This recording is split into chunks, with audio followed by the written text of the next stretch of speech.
আমি এখানে প্রতিটা চিপস আগুন দিয়ে পুড়িয়ে চেক করলাম, অল্প একটু পুড়িয়েছি কোনায়, এর থেকে দেখেন কি পরিমাণ তেল বের হচ্ছে। দেখেন আপনারা নিজেরাই তো এক্সামটা দেখলেন, একটা চিপস থেকে কি পরিমাণ তেল বের হচ্ছে একবার চিন্তা করেন। পুরো চিপসের প্যাকেটে কি পরিমাণ তেল আছে। আর এই চিপসগুলো, এই যে আমি অনেক কোম্পানির চিপস হাতে নিলাম, প্রত্যেকটাতে লেখা আছে এর মধ্যে ময়দা দেওয়া, চিনি দেওয়া, ভোজ্য তেল, palm oil, preservative, colours, acidity ingredients. বাইরের চিপসগুলোতে মেল্টোডেক্সট্রিন নামে একটা ইনগ্রেডিয়েন্টস, যেটা হাই গ্লাইসেমিক্স ইনডেক্স, হ্যাঁ, এক ধরনের শর্করা, ওয়েট গেইন প্রোডাক্ট, ওজন বাড়াতে এটা হেল্প করে। হ্যাঁ, এইসব জিনিস দিয়ে বানানো এই চিপস, যেটা আপনি কি কি ক্ষতি করতে পারে।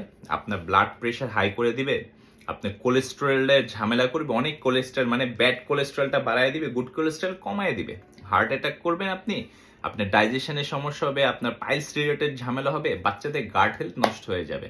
আমরা বাচ্চাদেরকে বাইরে গেলেই চিপস কিনে দেই, আত্মীয় স্বজনরা চিপস নিয়ে আসে, আসলে কি বিষ নিয়ে আসে।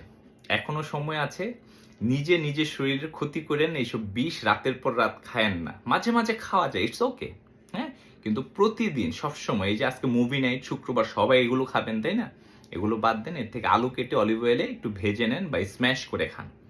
নিজে নিজের ক্ষতি করে তো লাভ নেই, স্পষ্ট লেখাই আছে এগুলো ক্ষতিকর। তাহলে কেন আপনার এই চিপস জাতীয় মানে সুগার রিলেটেড জিনিস, যেগুলো ট্রান্স ফ্যাট আছে, স্যাচুরেটেড ফ্যাট আছে, এগুলো কেন খাবেন?